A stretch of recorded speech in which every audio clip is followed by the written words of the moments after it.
atto delle strategie per la riduzione delle emissioni di gas ad effetto serra, che sono riportate appunto in questo grafico nella parte arancione, ma quello che ci aspettiamo di fronte a noi è ancora una necessaria drastica ulteriore riduzione delle emissioni, quindi di questa parte appunto arancione del grafico, fino a raggiungere tendenzialmente e possibilmente l'obiettivo appunto di zero emissioni. Però appunto per poter raggiungere la neutralità climatica in realtà oltre a dover ridurre drasticamente le emissioni di gas ad effetto serra è molto importante che appunto si aumentino anche le rimozioni di carbonio. Quindi in questo grafico sono rappresentate adesso appunto nella parte in verde ed è necessario, vedete, rispetto appunto ai livelli a cui siamo oggi nel 2025, è necessario quasi praticamente raddoppiarle, quindi dobbiamo aumentare di circa il doppio le nostre rimozioni di carbonio. E solo appunto in questo modo si potrà raggiungere questo obiettivo globale di neutralità climatica. Un altro contesto poi politico, sempre relativo alle politiche climatiche, chiaramente è quello appunto a livello europeo. Allora, in particolare noi a livello europeo abbiamo un'apposita legge sul clima, all'interno della quale si inserisce il Green Deal, che ha diversi obiettivi, tra cui appunto quello appunto proprio di raggiungere anche la neutralità climatica entro il 2050 appunto a livello europeo, quindi di fare l'Europa il primo continente carbon neutral appunto, il primo a raggiungere diciamo questo obiettivo molto ambizioso. Ancora abbiamo uno specifico regolamento per il settore LULUCF, che è l'acronimo di Land Use Change and Forestry, che sarebbe quindi tutto quel settore che possiamo chiamare land, cioè in cui si trovano i nostri ecosistemi, sia diciamo naturali che seminaturali, quindi include chiaramente questo settore anche l'agricoltura, quindi i nostri sistemi agricoli e per esempio anche le foreste. Grazie a questo regolamento, diciamo, abbiamo ancora un altro obiettivo molto ambizioso, che è quello di aumentare le rimozioni nette di carbonio nei suoli, nelle foreste e nei prodotti legnosi con un target specifico di rimozione di 310 milioni di tonnellate di CO2 equivalente entro il 2030. Molti studi insomma ci dimostrano che questa potenzialità è raggiungibile a livello europeo con delle opportune politiche di gestione appunto dell'uso del suolo e vedremo poi appunto come anche il carbon farming contribuisce chiaramente a questo. Infatti il contributo per poter raggiungere questo target viene proprio anche soprattutto dal carbon farming, quindi da tutte quelle pratiche sostenibili che abbiamo già visto anche nelle relazioni precedenti, di cui già se ne è abbastanza parlato, che appunto hanno la capacità di aumentare l'assorbimento di carbonio nei suoli, nelle foreste e nel nostro sistema agricolo, appunto. Ma a questo obiettivo contribuiranno anche altre soluzioni, che sono delle soluzioni più di tipo tecnologico, di tipo industriale. Si tratta appunto di soluzioni innovative che sono in grado di sottrarre direttamente dall'atmosfera il carbonio e i gas ad effetto serra. Sono appunto delle tecnologie che sono molto nuove, quindi in fase diciamo di sviluppo attualmente, sia a livello europeo che a livello globale ci sono ancora pochi esempi, però tuttavia gli scenari ci raccontano, ci dicono, insomma, le previsioni ci dicono che ci sarà, diciamo, un discreto sviluppo di queste tecnologie e verosimilmente queste potranno contribuire a questi obiettivi che abbiamo visto anche del regolamento LULUCF per un massimo, per un quantitativo pari a circa 5 milioni di tonnellate di CO2 equivalente nel 2030. Quindi, vedete, sono 5 rispetto a 310 milioni, 5 milioni contro 310 milioni, quindi è chiaro che il settore land, quindi i nostri ecosistemi, in effetti giocheranno un ruolo effettivamente molto molto importante e rilevante anche rispetto, diciamo, alle tecnologie nella lotta al cambiamento climatico e nel cercare appunto di raggiungere questo obiettivo di carbon neutrality. Bene, allora all'interno di questo contesto globale ed europeo delle politiche climatiche si inserisce appunto il recentissimo regolamento 2024-3012, che è appunto un regolamento per la certificazione delle rimozioni di carbonio, Carbon Removal Certification Framework in inglese, quindi l'acronimo con cui appunto ormai si riconosce questo regolamento è CRCF. Allora, la storia di questo regolamento è appunto, come abbiamo detto, veramente molto recente. Infatti, una prima proposta di questo regolamento per istituire un quadro volontario per certificare gli assorbimenti di carbonio di alta qualità risale al 30 novembre 2022. E poi, dopo circa un anno e mezzo di lavori, finalmente il regolamento è stato approvato, dalla Commissione il 10 aprile del 2024 ed infine pubblicato sulla Gazzetta Ufficiale il 6 dicembre del 2024, diventando quindi di fatto un regolamento appunto operativo a tutti gli effetti. Una cosa importante da dire è che diciamo, si tratta di un regolamento e non di una direttiva, quindi questo vuol dire che l'adesione da parte degli operatori, quindi in questo caso, nel nostro caso diciamo degli agricoltori o degli operatori forestali, poi vedremo bene insomma come funziona, quindi l'adesione da parte degli operatori è chiaramente volontaria, ok? Quindi non essendo una direttiva non c'è un obbligo chiaramente di adesione a questo regolamento, ma appunto volontariamente gli agricoltori possono decidere di aderire e far certificare i propri crediti di carbonio. Ovviamente se decidono poi di aderire a questo regolamento, chiaramente poi è necessario e obbligatorio rispettare le indicazioni di questo regolamento. Ecco. Allora, come funziona? Il regolamento regola diversi tipi di attività di rimozione del carbonio che possiamo distinguere in due macro categorie, quelle temporanee e quelle permanenti. Allora, nella categoria delle rimozioni temporanee rientra proprio il carbon farming, anche se per temporanee si intende cioè comunque una lunga durata, quindi comunque c'è una permanenza abbastanza lunga nel tempo.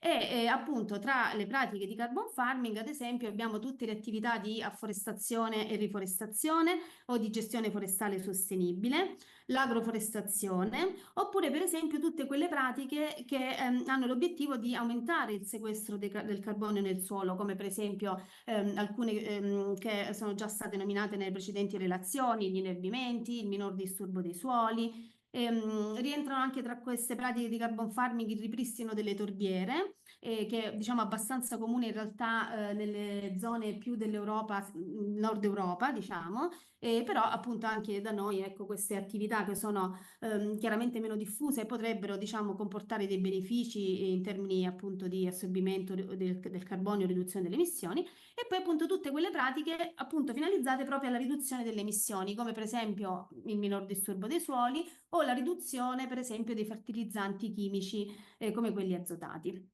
L'altra grande poi categoria è quella della rimozione del carbonio di natura permanente. Diciamo che in questo caso il discrimine è la durata che sia almeno superiore a 35 anni. Quindi le pratiche di carbon farming pure appunto vengono chiamate temporanee, ma comunque probabilmente potrebbero, diciamo, non necessariamente durare almeno 35 anni, ma comunque si richiede un impegno di lunga durata. Anche questo adesso lo vedremo nei criteri che il regolamento poi fissa.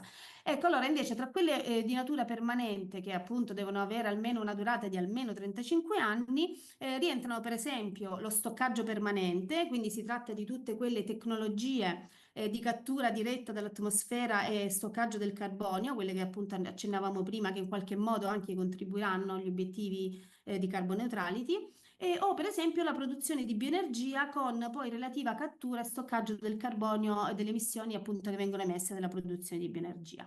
Un altro pilastro ancora poi è quello dello stoccaggio di carbonio nei prodotti, come ad esempio tutti quei prodotti legnosi che vengono utilizzati per esempio come materiali nell'edilizia. Quindi pensiamo ad esempio ad una trave di legno, di un tetto in legno o ormai appunto è molto diffusa anche l'edilizia in legno. Ecco, quelli appunto sono tutti parti di alberi che hanno stoccato il carbonio nel tempo in cui erano nel bosco e poi una volta estratti dal bosco vengono trasformati in un prodotto legnoso di lunga durata che può durare anche fino a 100 anni o più ed ecco appunto che rimane un po' diciamo un custode del carbonio appunto come nel lungo periodo. Quindi ecco, il regolamento regola sia il carbon farming ma anche questi altri due aspetti. Allora, oggi noi chiaramente ci focalizziamo in particolare su tutte quelle pratiche di carbon farming. Abbiamo già detto prima un esempio delle pratiche, qui ne vediamo ancora altri, come appunto abbiamo detto l'inerbimento o la gestione sostenibile dei suoli, per esempio il minimum tillage e no tillage, oppure rientrano anche per esempio tutte le pratiche dell'agricoltura biologica. la riduzione dei fertilizzanti azotati oppure per esempio la realizzazione di nuovi frutteti, soprattutto su terreni che non ospitavano prima degli elementi arborei, quindi delle colture arboree. E un'altra pratica è anche quella della riforestazione, quindi della realizzazione di nuovi impianti forestali appunto su terreni che prima potevano essere coltivati con colture annuali oppure terreni nudi o terreni abbandonati. Ecco, questa è appunto un po' una panoramica delle pratiche che possono essere eleggibili all'interno appunto del carbon farming. Allora, perché è importante certificare le rimozioni di carbonio? Quindi l'obiettivo un po' anche di questo regolamento europeo. Allora, un obiettivo è sicuramente quello di incentivare rimozioni di carbonio che siano di alta qualità. Questo è molto importante perché oggi esistono già, diciamo, i crediti di carbonio non sono una novità. Di questi ultimi anni, no? Ma ormai già da decenni esistono schemi di certificazione volontari che hanno generato crediti di carbonio. Tuttavia, appunto, si tratta di tante iniziative, a volte isolate, in diverse parti del mondo, che non sempre, diciamo, hanno garantito la massima qualità dei crediti di carbonio, appunto, che sono stati generati. Per questo l'obiettivo un po' della Commissione europea con questo regolamento è quello appunto di poter essere sicuri ed incentivare la realizzazione di crediti di carbonio che però fossero appunto di alta qualità, quindi molto controllati, certificati e con la certezza, diciamo, della qualità e anche del rigore del metodologico che viene applicato nel quantificare questi crediti di carbonio. E infatti appunto un altro punto molto importante è quello di poter avere delle metodologie di certificazione su misura per le diverse pratiche, quindi diverse metodologie ad hoc per ciascuna delle diverse pratiche che abbiamo visto prima come esempio. Questo perché alcune pratiche hanno, per esempio, l'inerbimento ha la capacità di comportare degli assorbimenti di carbonio, lo vedevamo anche prima nelle altre relazioni, che sono, diciamo, diversi, hanno quindi delle potenzialità diverse, per esempio l'inerbimento dalla realizzazione di un impianto di frutticoltura, perché magari nell'inerbimento agiamo più sull'assorbimento di carbonio nel suolo, mentre per esempio nella realizzazione di nuovi impianti, di nuovi frutteti, abbiamo anche la componente della biomassa. Quindi ecco che abbiamo delle capacità e delle potenzialità di ciascuna di queste pratiche diverse di poter assorbire carbonio. E quindi ecco che l'importanza di un sistema di certificazione garantisce anche lo sviluppo di metodologie di certificazioni ad hoc e su misura per le diverse pratiche. Un altro obiettivo ancora è poi per esempio quello di combattere il greenwashing e costruire fiducia. Lo dicevo prima, esistono già diverse iniziative a livello globale più o meno serie, però appunto a volte non sempre, non tutte, diciamo, sono state effettivamente serie o hanno garantito la trasparenza, diciamo, delle operazioni di contabilizzazione e certificazione dei crediti, per cui si è creato anche un po', in alcuni casi, un po' di sfiducia verso i crediti di carbonio e a volte questi crediti sono stati utilizzati in maniera non esattamente rigorosa, permettendo così una sorta di greenwashing, quindi crediti non certificati in maniera seria oppure acquisti di crediti magari in quantità non effettivamente pari alle emissioni da compensare, purtroppo in alcuni casi hanno generato delle situazioni di greenwashing. Quindi ecco, la Commissione con questo regolamento ha proprio voluto cercare di creare appunto un framework molto forte in cui si può avere molta credibilità perché c'è appunto il riconoscimento europeo ed evitare quindi appunto tutte quelle situazioni ambigue o di sfiducia anche da parte poi degli acquirenti dei crediti. Ancora poi un altro obiettivo è quello di armonizzare le condizioni di mercato dei crediti, proprio perché avendo schemi diversi, sistemi diversi, certificazioni diverse, spesso sono stati prodotti crediti di carbonio che avevano prezzi anche molto diversi tra di loro, per esempio, o che erano stati contabilizzati in maniera molto diversa e quindi ecco le condizioni del mercato volontario non erano poi armonizzate tra di loro. Quindi ecco, grazie a questo nuovo regolamento europeo invece l'obiettivo è proprio quello di armonizzare le condizioni di mercato, lasciando comunque la libertà ai diversi player, diciamo, cioè a diversi schemi di certificazione che possono ancora, diciamo, continuare ad esistere e ai diversi organismi di certificazione, ma comunque con un cappello, diciamo, europeo che ne garantisca il rigore e la serietà.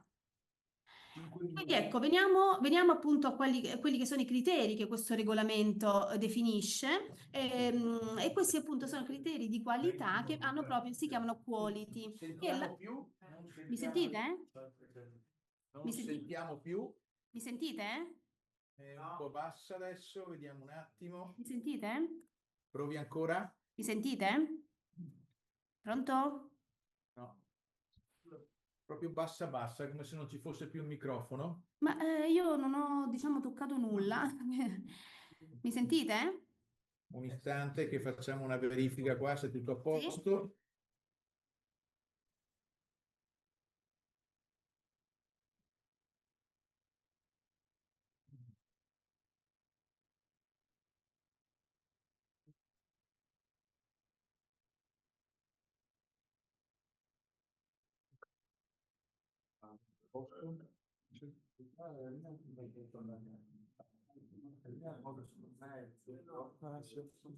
Ti riaccorgo? Qua Sì? sembra tutto a posto. Faccia una verifica per cortesia del suo microfono. Mi sentite adesso così? Mi sentite? No? Sì, proprio poco poco, come se non ci fosse. Ma non ho idea di cosa possa essere Ok, successo. abbiamo risolto adesso, perfetto. Ok, Bene. ok. Ancora 5 minuti per cortesia, Va grazie mille. bene, cerco di chiudere velocemente. Allora, i criteri fondamentali di questo regolamento. Quality, che è l'acronimo di quantificazione, quindi è importante avere attività di rimozione del carbonio, quindi pratiche di carbon farming che vengano misurate con precisione e che forniscano dei benefici inequivocabili per il clima. Sentivo prima anche la presentazione precedente sull'utilizzo, per esempio, delle tecnologie innovative come le torri di ecovariance o altre tecnologie da droni, satelliti, da sensori che possono aiutare a effettuare una quantificazione rigorosa e molto precisa appunto del contributo delle pratiche in termini di assorbimento di carbonio. Un altro criterio molto importante è la A di addizionalità, per cui tutte le attività di rimozione del carbonio, quindi tutte le pratiche di carbon farming devono andare oltre le pratiche comuni, che sono quindi comunemente diffuse a livello europeo, e ovviamente devono essere anche oltre a quanto già previsto dalla legge, oltre le pratiche diciamo obbligatorie per legge. L'altro criterio è quello di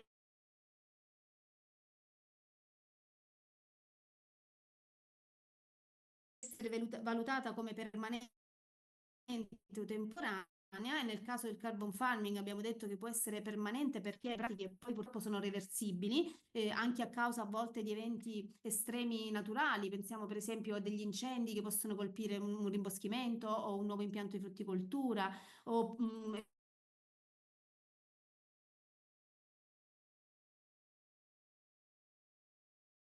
quindi diciamo si considerano temporanee per questo motivo, però l'impegno diciamo da parte dell'agricoltore deve essere comunque sempre di lunga durata ed ecco quindi che il long term delle pratiche deve essere comunque un criterio che deve essere rispettato. Infine, un altro criterio molto importante è quello della sostenibilità. Ne sentivo parlare anche prima nelle precedenti relazioni. Le attività di rimozione del carbonio non devono chiaramente creare dei danni all'ambiente e oltre alla diciamo, assorbimento del carbonio devono anche possibilmente favorire altri obiettivi ambientali, come per esempio la biodiversità o la tutela della qualità dell'aria, delle acque, ecco, quindi così. E quindi ecco, quello che è importante è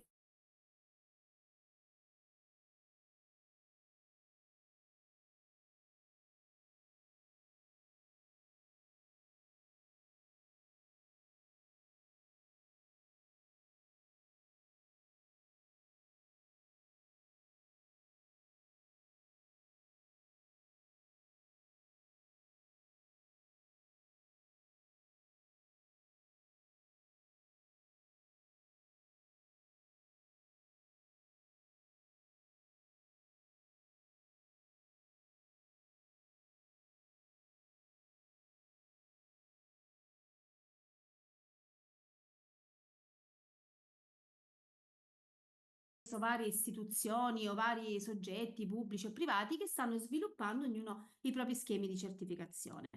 Un altro step chiaramente molto importante è quello della verifica da parte di enti terzi, quindi tutte le attività di rimozione del carbonio, quindi delle pratiche di carbon farming, devono essere poi verificate da revisori indipendenti, quindi da enti terzi indipendenti, quindi dai certificatori, che devono andare a controllare nelle aziende, dovranno andare a controllare nelle aziende non solo la realizzazione della pratica, cioè il fatto che la pratica sostenibile, di agricoltura sostenibile sia in effetti applicata in quell'azienda, ma anche l'effettiva quantità di carbonio che questa pratica sta comportando come assorbimento o come riduzione delle emissioni.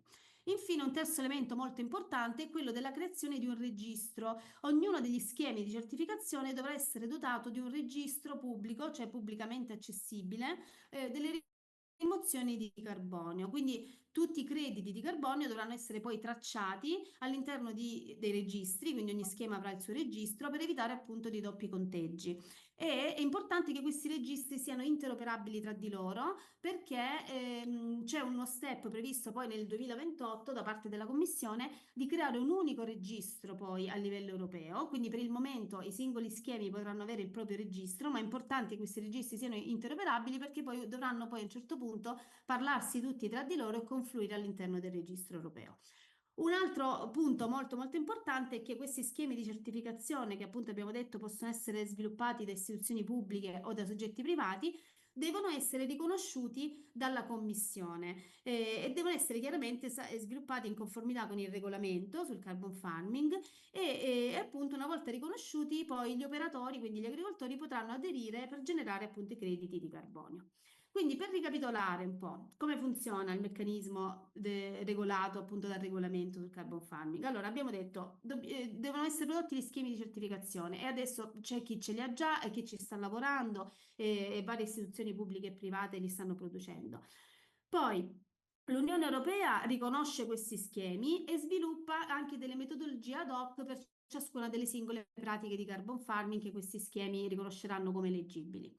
Gli operatori, nel secondo step, che sono appunto gli agricoltori o gruppi di agricoltori o gli operatori forestali, decideranno di aderire ad uno degli schemi che avranno a disposizione. Ci sarà poi come terzo step la verifica delle attività di carbon farming da parte degli enti terzi indipendenti, come abbiamo detto, la verifica non solo dell'attuazione della pratica, ma anche del carbonio effettivamente assorbito da quelle pratiche. Ci sarà poi un'attività periodica di certificazione, quindi ogni anno, ogni 5 anni, poi l'ente certificatore dovrà ricertificare, quindi ricontrollare periodicamente l'applicazione delle pratiche di carbon farming ed infine le rimozioni di carbonio, quindi i crediti di carbonio certificati, potranno essere riportati nel registro e poi quindi da lì venduti e ne dovrà essere tracciata chiaramente poi tutte le fasi di compravendita e dovranno essere poi appunto cancellati dal registro ogni volta quando poi appunto saranno venduti. Allora, chiudo poi con questa slide su quelli che sono appunto i prossimi step previsti dal regolamento. Allora, abbiamo visto che il 2024 è stato l'anno in cui c'è stata l'entrata in vigore del regolamento a dicembre, quindi proprio alla fine dell'anno.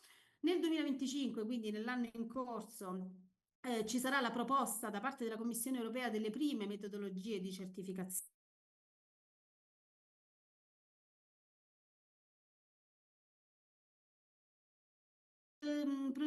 produrrà una proposta di regole di verifica, anche quindi le regole che dovranno essere eseguite dai certificatori per poter controllare l'attuazizione delle pratiche e i risultati raggiunti, e anche una proposta di come dovranno essere strutturati i registri. Che come dicevo devono essere appunto costruiti in maniera molto simile nei vari schemi di certificazione perché dovranno essere interoperabili. Quindi quello che succederà probabilmente durante il 2025 è noi arriveremo alla fine dell'anno, speriamo, auspicabilmente, con tutti gli elementi pronti per poter poi partire dal 2026 con appunto la possibilità di generare finalmente i primi crediti di carbonio certificati secondo il regolamento europeo. E infatti all'inizio del 2026 dovremmo poter far riconoscere gli schemi di certificazione, quindi gli schemi di certificazione potranno essere riconosciuti ed approvati dalla Commissione europea.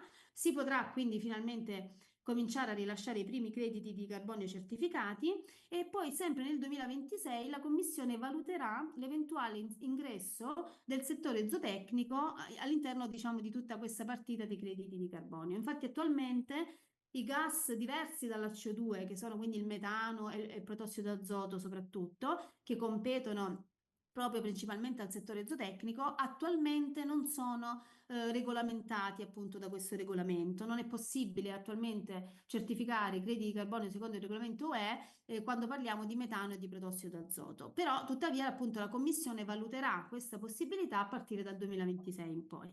Infine, l'ultimo step è proprio nel 2028, l'abbiamo detto prima, perché ci sarà poi un registro unico europeo in cui tutti i registri che nel frattempo saranno nati nei vari schemi di certificazione potranno finalmente confluire anche all'interno di un registro unico europeo. Ecco, io chiudo, spero di essere stata nei tempi e ecco, poi se ci sono domande magari possiamo rispondere. Grazie mille, dottoressa Tiriaco, grazie per lei.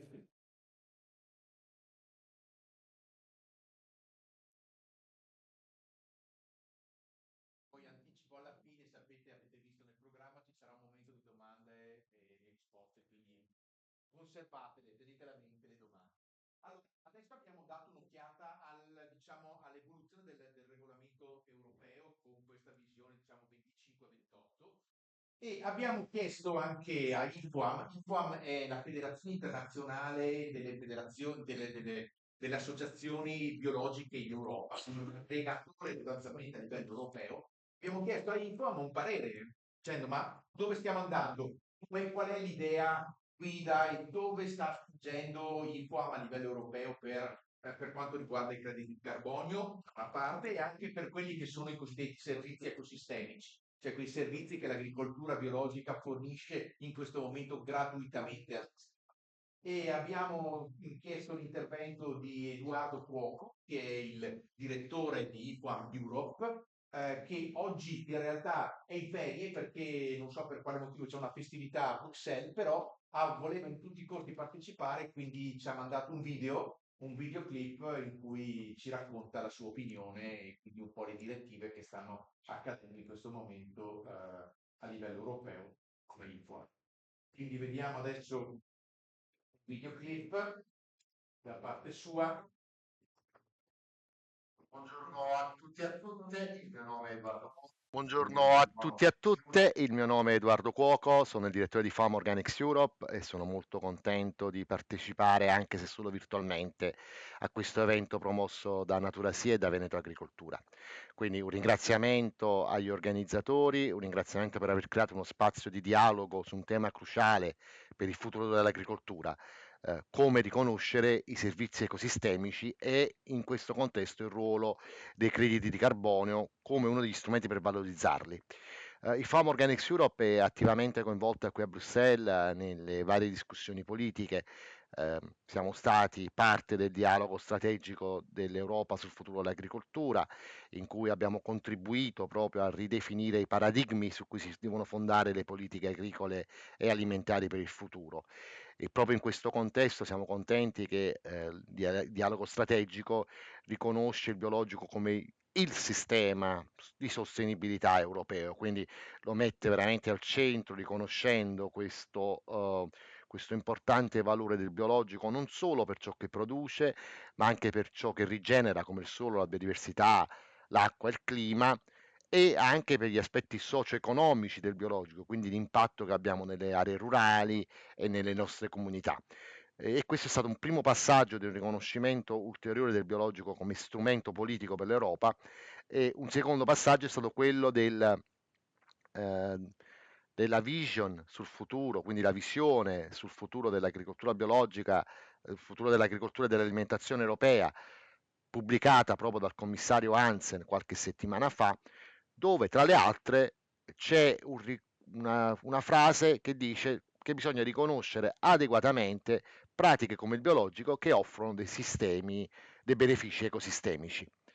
Quindi il biologico si pone qui nelle politiche europee già oggi come un modello operativo di transizione ecologica che protegge la biodiversità, migliora la salute dei suoli, tutela la qualità delle acque e contribuisce attivamente alla mitigazione del cambiamento climatico. Quindi il biologico non è un'idea del futuro, è una realtà radicata, funzionante e ben stabilita, stabile qui in Europa. Abbiamo oltre 600 operatori, l'11% delle superfici agricole europee sono coltivate secondo i principi dell'agricoltura biologica, di nuovo, rappresentiamo un pilastro credibile e misurabile della sostenibilità agricola.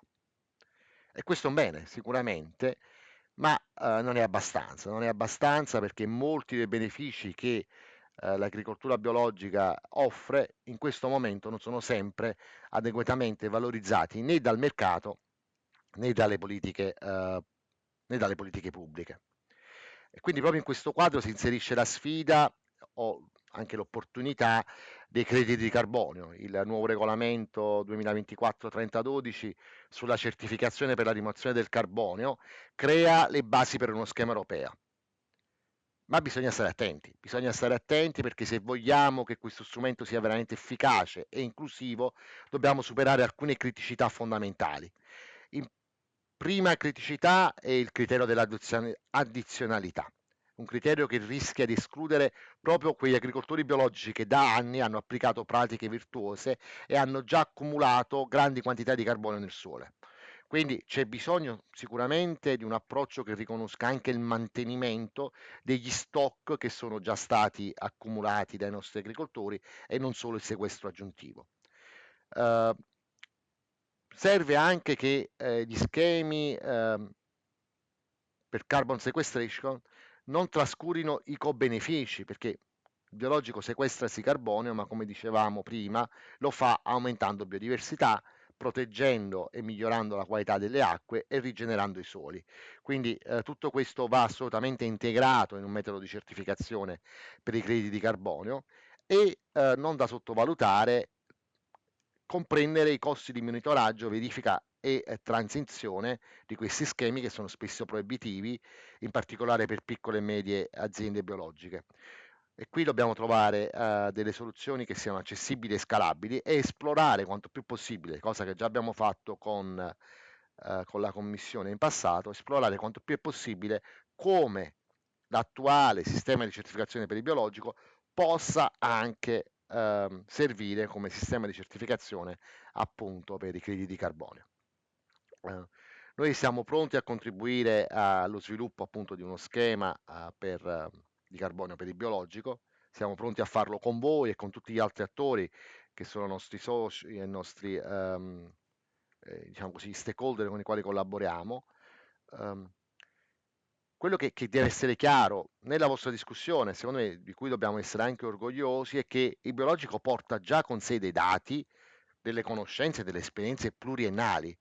Sono 34 anni che abbiamo un regolamento del biologico europeo che riconosce il biologico in maniera chiara, con delle chiare pratiche agroecologiche e dobbiamo farci forza di queste conoscenze, di queste esperienze che abbiamo. Il biologico non deve essere considerato come un'alternativa marginale, ma come un vero pilastro strutturale delle strategie climatiche anche a livello nazionale.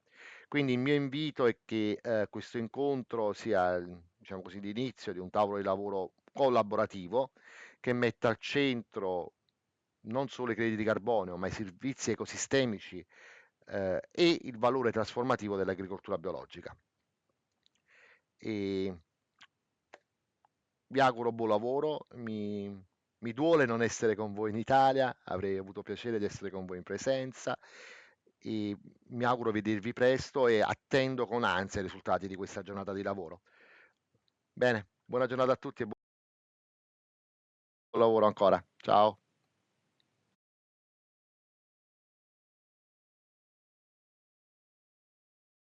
E soprattutto il fatto che esiste già l'agricoltura, visto in particolare nella prima parte di questo convegno, che è una di quelle agricolture che è orientata al carbon farming e che già esiste, che è già una pratica, c'è già un meccanismo di certificazione con organismi di controllo, perché reinventarci cose nuove? Se lo schema prima europeo del regolamento dice che bisogna incastrare tutto in un regolamento di controllo, l'idea di IFOM è quello di dire prendiamo l'organismo di controllo biologico, lo estendiamo un po', intanto dobbiamo sempre parlare con gli agricoltori, dobbiamo sempre parlare di agricoltura. Questo quindi potrebbe essere un grande vantaggio anche di semplificazione e di abbattimento dei costi. Non dobbiamo costruire un'altra infrastruttura di organismo di controllo. Bene, siamo arrivati sostanzialmente all'ultima presentazione che un po' chiude un po' la visione del futuro. mio collega Gianluca Denardi, che è l'Impact Manager di EcoNatura Sì, che ci racconterà appunto un po' la visione di quello che vediamo come film, chiamiamolo così, come visione dei prossimi anni per l'agricoltura e come poter vedere l'agricoltura non solo come produzione di frutta, di beni, di ortaggi, ma come un'attività molto più importante per noi. Prego. Bene, grazie a tutti, buon pomeriggio. Cerco di essere il più veloce possibile. Non devo presentare dati scientifici, quindi A 20 minuti ce l'hai come. Allora, sappiamo tutti, per fortuna ormai c'è sempre maggiore evidenza, che l'agricoltura appunto è al centro delle sfide ambientali che oggi sono sotto gli occhi di tutti. E una considerazione che però anche oggi nel nostro piccolo tentativo di portare dati scientifici di lungo periodo vogliamo in qualche modo dimostrare è che non è assolutamente vero, come molti pensano, che l'agricoltura ha solo un impatto negativo sugli ecosistemi, perché può anche rigenerarli.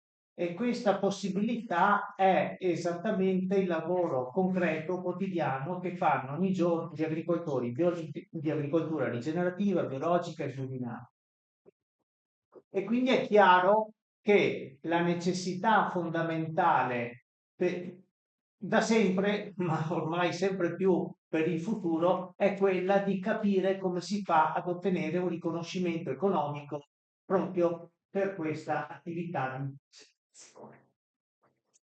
Allora, per capire un po' qual è questa attività di rigenerazione, in cosa consiste, è importante un attimo fare il punto di cosa sono questi servizi ecosistemici dei quali abbiamo parlato questo pomeriggio. Tra le varie classificazioni possibili ho scelto questa, è quella di questo studio che ha commissionato le Nazioni Unite nei primi anni del 2000 con uno studio che ha coinvolto più di 1000 scienziati e con un finanziamento di diverse decine di milioni di dollari per arrivare sostanzialmente a questa sintesi che è rappresentata da questo grafico.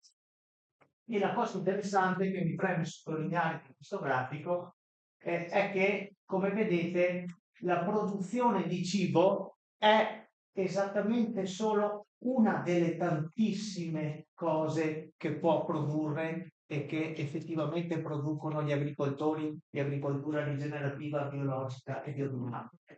Perché le molte cose di cui si occupano ogni giorno sono questi servizi, tutti questi servizi che sono, diciamo, classificati principalmente in 4 categorie. Ci sono prima di tutto i servizi cosiddetti di habitat, di supporto alla vita, quindi la capacità di costruzione del suolo, della fertilità del suolo, la fotosintesi, il ciclo dei nutrienti da cui dipendono poi anche tutti gli altri servizi. Ma ci sono anche poi servizi di approvvigionamento, quindi la produzione di cibo, che può essere di frutta, di verdura, di prodotti di origine animale, a volte troviamo anche di sementi, di piante officinali, oppure di legname e quant'altro, e come la produzione di acquadotti. Poi abbiamo servizi di regolazione di cui tra i tanti a livello internazionale oggi c'è una grandissima attenzione, come sapete, alla regolazione del clima, ne abbiamo parlato anche oggi. Ma i vari servizi di regolazione non si fermano solo al clima, perché abbiamo la regolazione delle risorse idriche, per esempio dell'erosione, della qualità dell'aria e quant'altro, e della mitigazione degli eventi estremi, eccetera, dell'impollinazione e via dicendo. E poi infine non abbiamo solo servizi di supporto alla vita, non abbiamo solo servizi di approvvigionamento, cioè di produzione, non abbiamo solo servizi di regolazione, abbiamo anche un servizio culturale e anche questo sta diventando sempre più evidente. Sono i servizi che portano di estetica del paesaggio. Pensate a quanto belle erano le aziende una volta, che erano diversificate, dove si ispirava anche un'attenzione particolare a questa estetica del paesaggio. E ovviamente questa estetica diventa non solo una rigenerazione della natura, ma diventa, e dobbiamo essere sempre più consapevoli, anche una rigenerazione dell'uomo stesso. Quindi noi dobbiamo imparare a recuperare anche questa funzione, diciamo, di rigenerazione o di guarigione che la natura offre non solo anche all'uomo. E poi abbiamo anche ovviamente un servizio culturale, perché sappiamo da sempre l'agricoltura è sempre stata anche depositaria di una enorme quantità di valori spirituali, religiosi, di servizi ricreativi, di turismo e quant'altro. Quindi, dove voglio arrivare? Voglio arrivare ad esprimere una cosa. Quanti di questi servizi vengono fatti appunto nelle aziende biologiche o biodinamiche? Direi che se ritorniamo alla slide che vi ho appena fatto vedere sulla classificazione dei servizi ecosistemici, sono sostanzialmente tutti. Qui ne ho messi solo alcuni di esempio, ma la produzione di cibo di alta qualità, l'erbo officinario, le sementi, oppure come servizi di regolazione il sequestro del carbonio, argomento della giornata di oggi, il controllo naturale dei parassiti, l'impollinazione, la regolazione del ciclo idrico, e per non parlare dei servizi di supporto, la rigenerazione del suolo, il ciclo dei nutrienti, la biodiversità funzionale o i servizi culturali che vi ho appena accennato. Allora qual è la prima consapevolezza che noi vorremmo tantissimo che tutti ci portassimo a casa oggi a partire dagli agricoltori? La produzione di cibo è solo una piccolissima parte del lavoro dell'agricoltore. Dobbiamo proprio anche cambiare il nostro modo di raccontare il cosa facciamo come agricoltori. Ecco perché poi si arriva appunto a questa domanda, da questa consapevolezza profonda che in realtà il lavoro quotidiano produce un'enormità di servizi all'ambiente e alla società. Come possono essere remunerati questi servizi?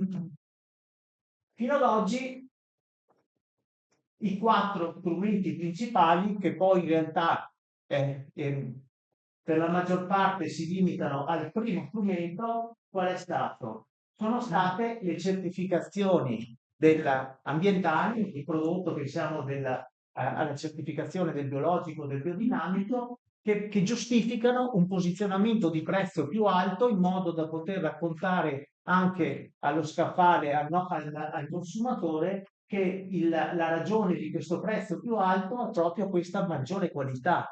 Ma senza questa consapevolezza di tutti questi servizi che vi ho citato.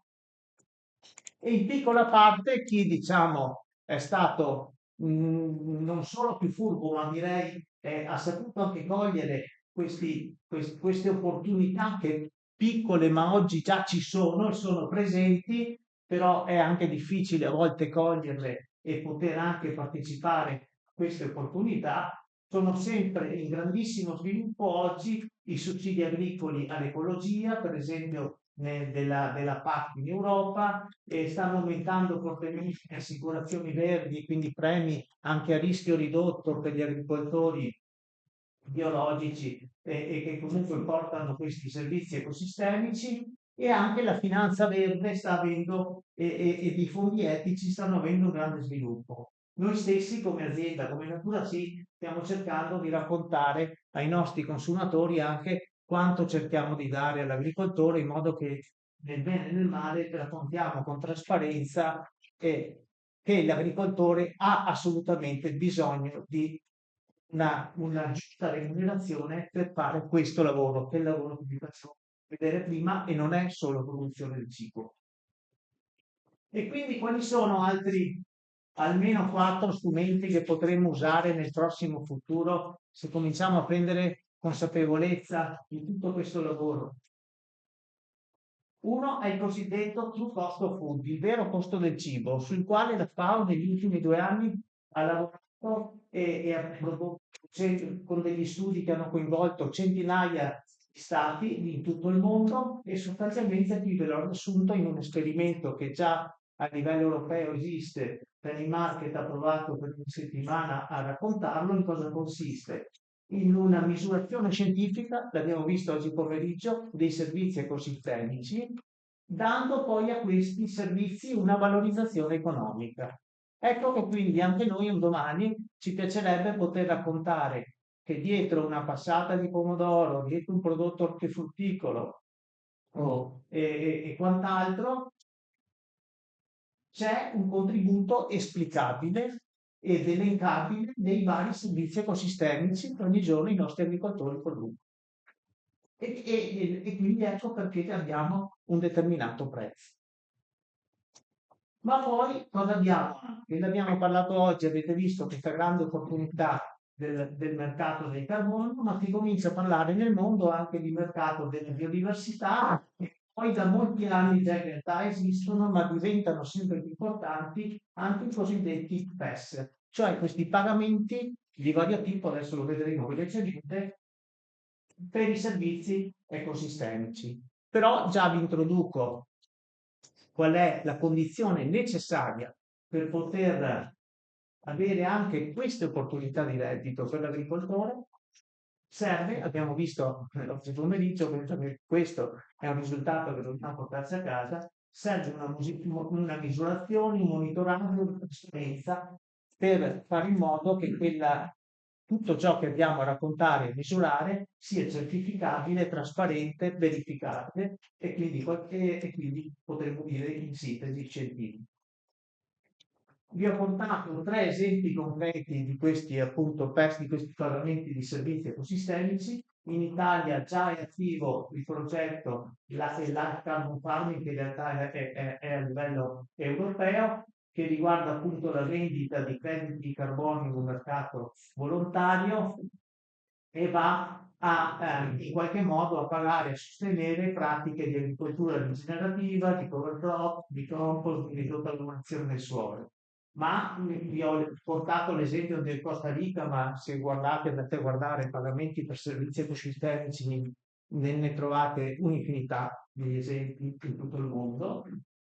Vi ho portato questo del Costa Rica perché sono per esempio pagamenti diretti ai proprietari di terra che vanno proprio a pagare le pratiche per la conservazione forestale, per la riforestazione, per la protezione dei bacini idrici, ed è interessante anche che la fonte dei fondi, vedete, è la tassa sul carburante, i fondi pubblici, aziende del settore ittico, eccetera, eccetera.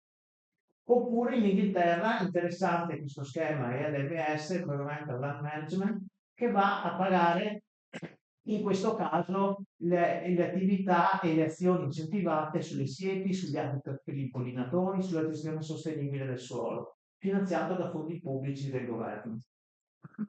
Un esempio a parte che vi voglio portare un po' più nel dettaglio, anche se molto velocemente, addirittura in Egitto c'è questo modello che forse non so quanti di voi conoscono, il modello Ecoblog di un'azienda, una comunità in realtà che si chiama SECEM, che ormai ha più di 40 anni di vita. Pensate che sono riusciti con il loro modello a vincere il premio Nobel alternativo per la pace, il Right Livelihood Award. Oggi il CEO di SECEM fa parte anche del World Economic Forum, del Club di Roma, del COP28, proprio perché il modello l'Egitto porta sul palmo di mano questa azienda biodinamica per quello che è riuscita a fare nel deserto, rendere fertile il deserto. Vi consiglio anche qui un approfondimento, perché vedrete che sono 5-10 minuti del vostro tempo ben spesi per capire la straordinarietà di questo caso. E qual è perché è interessante e l'ho estrapolato dagli altri? Perché qui addirittura nel modello di SECEM, di Economy of Love, addirittura è stato studiato non solo il mercato del carbonio che è attivo e lo potete trovare per esempio nella nuova oasi che hanno costruito nel sud dell'Egitto a Wahab, ma perché addirittura per gli agricoltori c'è tutto questo. Qui ho tracciato solo alcune delle cose che mi sono ricordato dalla visita che abbiamo fatto un paio d'anni fa, e vanno a finanziare l'agricoltore dall'inizio alla fine, per cui l'obiettivo, la missione di SECEM è quello di riuscire a convertire il biologico biodinamico tutti gli agricoltori dell'Egitto. sembra un sogno impossibile, in realtà andate a vedere i numeri e sono talmente ostinati che potrebbero anche riuscire. E quindi vanno a finanziare per la creazione delle strade, la coltivazione degli alberi, la produzione di pozzi, la produzione di energia, danno tutto il supporto tecnico e formativo per avviare l'azienda alla biodinamica, e quindi insegnano come si fanno i cumuli, i compost, e bla bla bla. Ed ecco che alla fine, quando poi vanno a misurare dopo 2 anni la footprint di queste aziende agricole, che ovviamente è un bilancio del carbonio positivo, ecco che poi questi crediti vengono emessi vengono iscritti in questo registro, che a sua volta il governo egiziano usa per offrirlo, diciamo così, alle multinazionali che in Egitto vogliono avviare una loro attività, hanno ovviamente essendo delle attività industriali, hanno delle emissioni, possono compensarle con questi crediti che sono pubblici e si possono vedere, anche voi li potete vedere andando tutto sito di sé. Quindi con questi soldi poi ecco che l'agricoltore può rientrare anche in tutti i finanziamenti che ha ricevuto per l'avvio della sua attività agricola e non solo perché poi entra in questo progetto di Economy of Law che ha tutta una rete di partner internazionali, noi siamo uno di quelli, e quindi ecco che l'agricoltore riesce poi anche ad avere già subito un accesso a un mercato internazionale per la vendita dei suoi prodotti ad un giusto prezzo. 5 minuti. Sì, arrivo. Ok. Qual è quindi la seconda consapevolezza che vi volevo raccontare oggi? Sempre più, vi ho fatto solo 4 esempi a livello internazionale, ma vi ripeto, se guardate sui PES ci sono esempi da tutto il mondo, gli agricoltori saranno sempre più riconosciuti, per fortuna, come i custodi dell'ambiente e del pianeta, nel bene e nel male.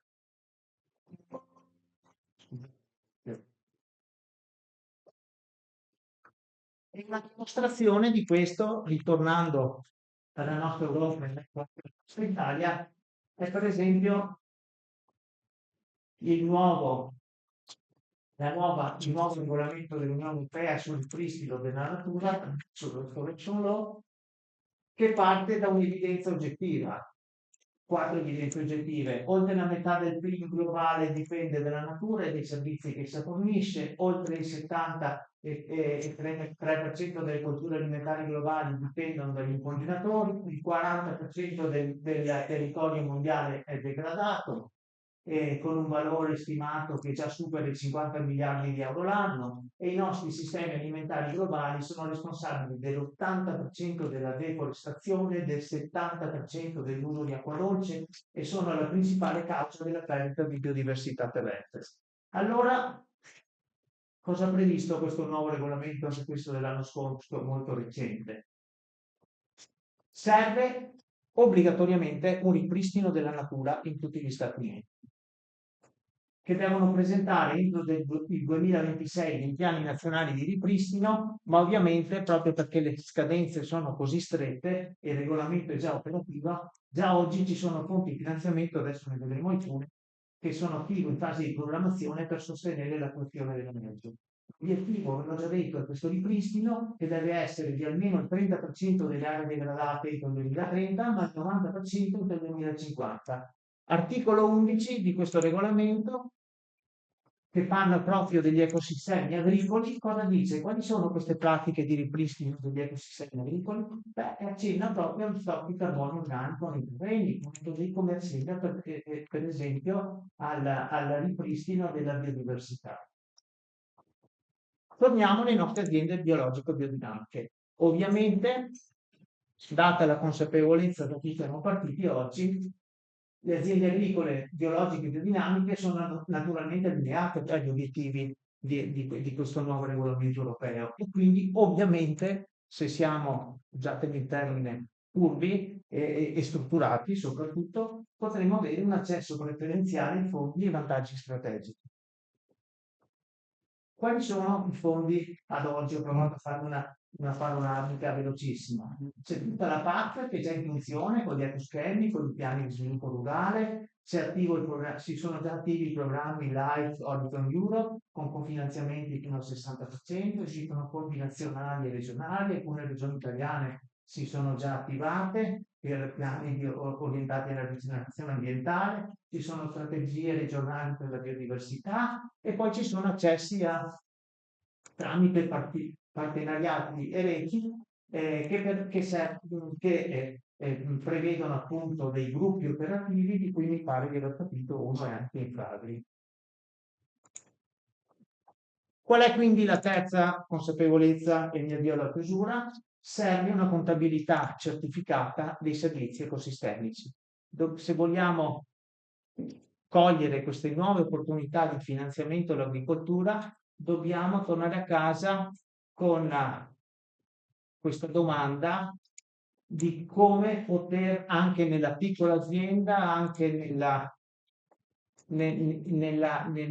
nel piccolo ritaglio di tempo che a volte non c'è neanche dopo una dura giornata di lavoro, capire come potersi strutturare come aziende agricole per avere tutti questi dati misurati, certificati e veloci.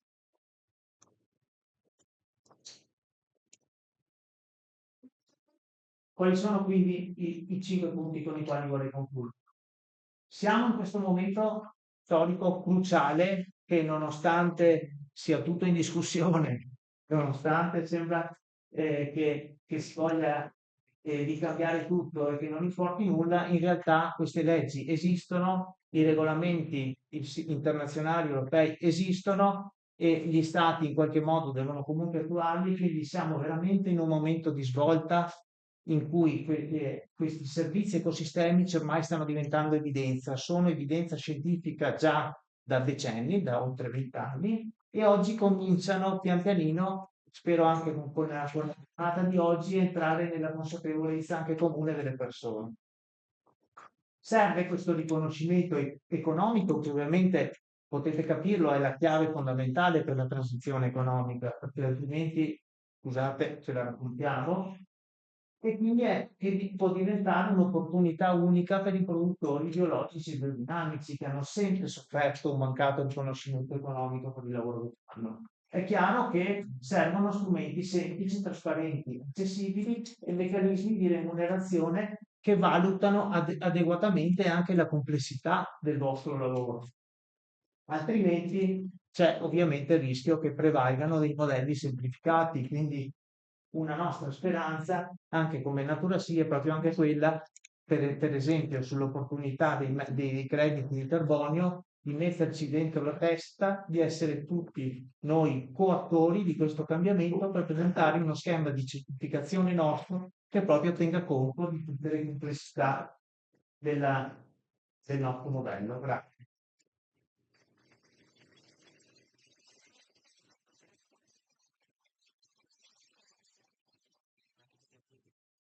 Siamo quasi arrivati in tempo, abbiamo accumulato una ventina di minuti di ritardo, ma direi non.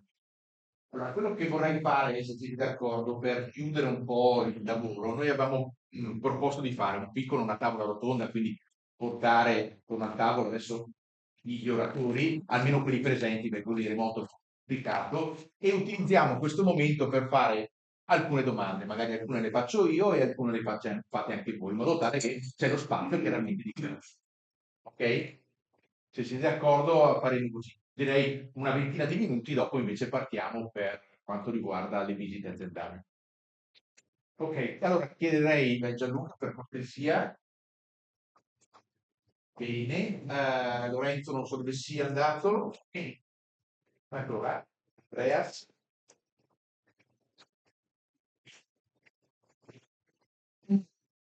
Guarda sta. Da seduto, grazie seduto. Grazie. Nel senso che risposto magari qualche punto. Bene, allora magari inizio io con una domanda, però vorrei che si aprisse sostanzialmente il dialogo, è il momento opportuno. Allora, oggi è stata una giornata particolarmente intensa, molto focalizzata veramente abbiamo spinto un po' perché abbiamo fatto vedere un sacco di presentazioni sia tecniche nell'ambito del carbon farming, sia prospettive per quanto riguarda tutto l'impianto, lo schema normativo. Penso che ci siano dei fattori comuni chiarissimi nella prima parte della presentazione, nella parte di carbon farming. Magari chiedo in particolare a Lorenzo, riesci a riassumere, visto che è questa notte,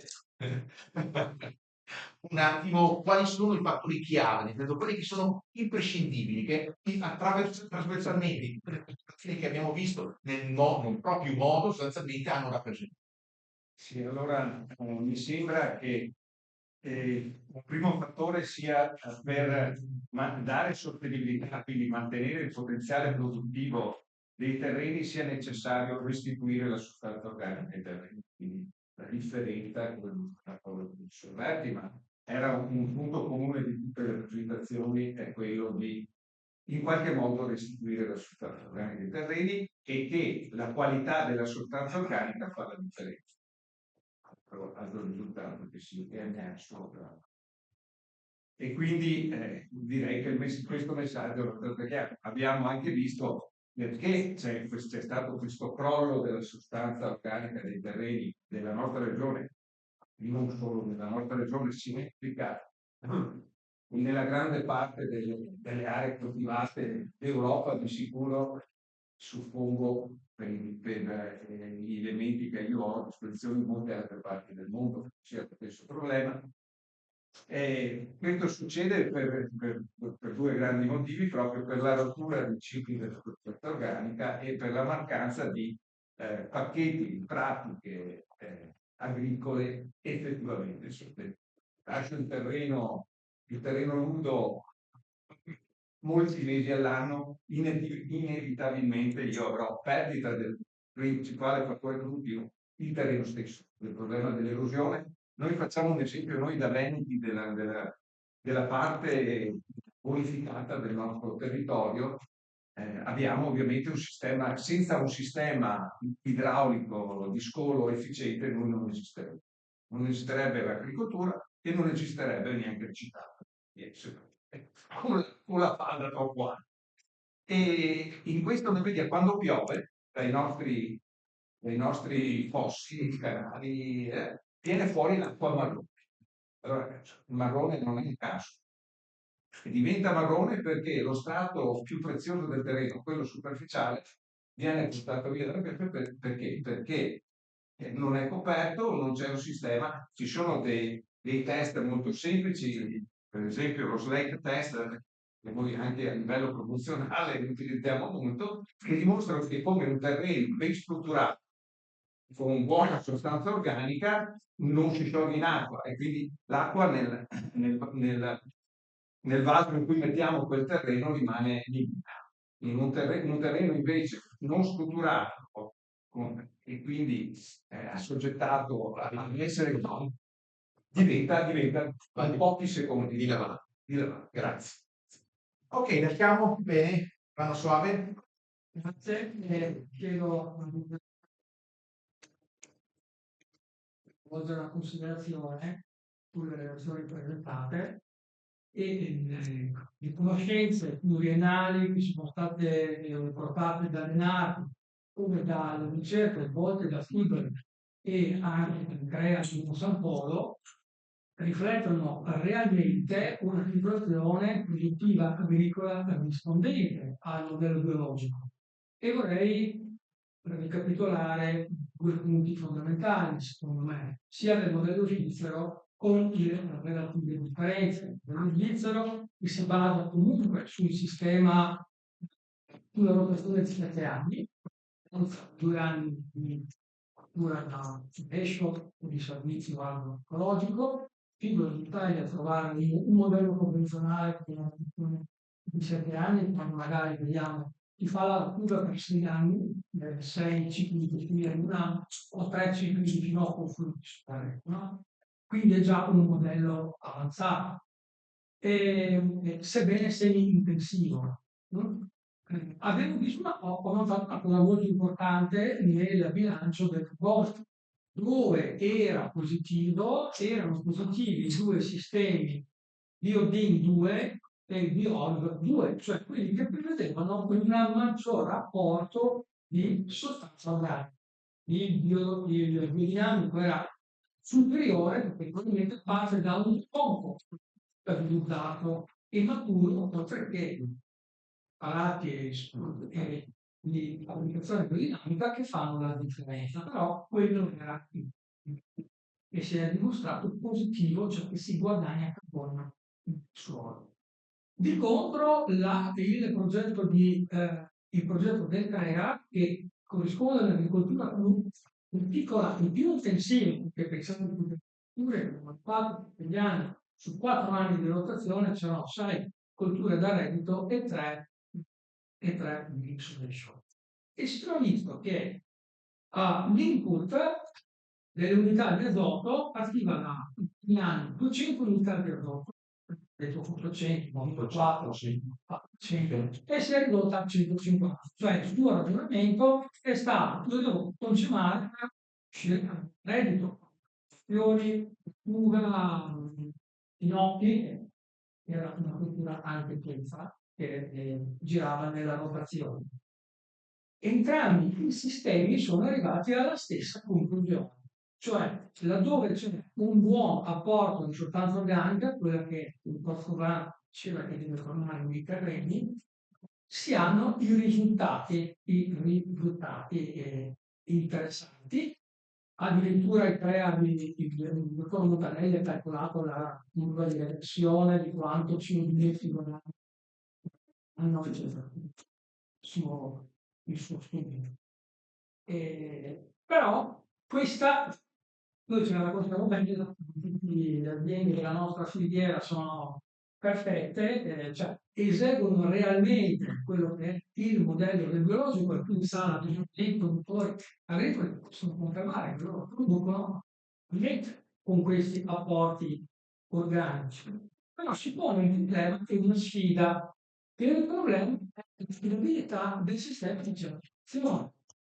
E quindi ci girano con il sistema certificato così in Italia, il organismo di controllo, ampiamente insufficiente.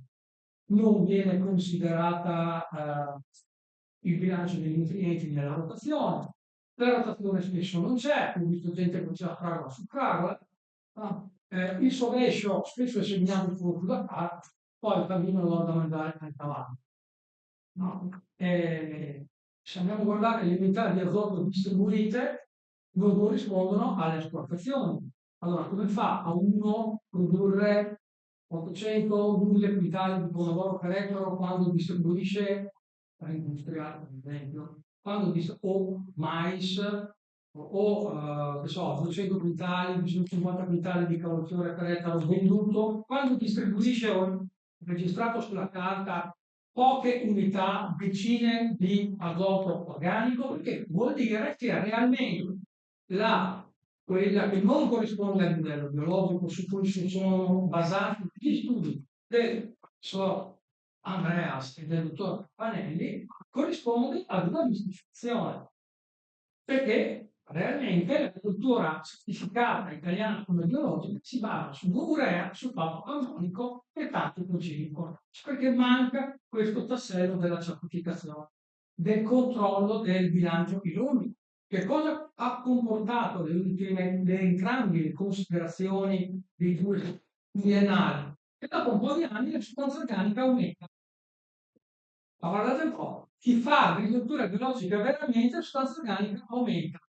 Allora vuol dire che se uno è certificato da 10 anni, l'organica non ha aumentato, vuol dire che non ha diritto al credito di. Questa è la sfida positiva, secondo me, cioè porre un limite alla falla del sistema certificatorio italiano, andando a verificare veramente quello che succede. Questo è il punto.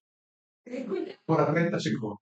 e questo è l'elemento positivo, secondo me, se riusciamo a poter calcolare degli indici di misurazione nonostante i principi che siano tracciati in questo citofarmaci, per cui può succedere di tutto, che in bolla li mette con cibo organico e poi invece realmente li scarica in urea, però se ci sono dei sistemi, un maggior controllo su queste cose qui, il bilancio ISO unico, per non parlare di bilancio ISO unico che insegniamo all'università, siamo entrambi Grazie. quindi la vedo come sfida, possibilità per governare. Prego. Sì, invece però una domanda sono due piccole domande. Magari se ne indirizzi direttamente perfetto. Sprechi e Vabbè, magari.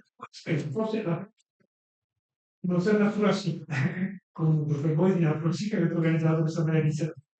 Abbiamo parlato molto di agricoltura rigenerativa, di agricoltura biologica. Allora, credo che ci sono degli schemi recenti per certificare l'agricoltura rigenerativa e quindi io dico da consumatore, vengo nel vostro negozio, ci sarà in futuro la possibilità di comprare un prodotto biologico che viene anche contemporaneamente dall'agricoltura rigenerativa? Perché abbiamo appena visto adesso, io non sono un agronomo, ma ho capito qualcosa di quello che dice questo signore, molto interessante, che le cose sono un attimino più complesse e che forse ci sono delle falle. Allora, secondo me, combinare, città qua negli Stati Uniti uno schema, l'organico rigenerativo, chiudere un po' il cerchio. Seconda e ultima cosa, io dico, c'è l'agricoltura, c'è il gioco pioniere, che parlano di spargere il metano. Questo vuol dire che ci sono i bovini di solito, spesso, no? I bovini.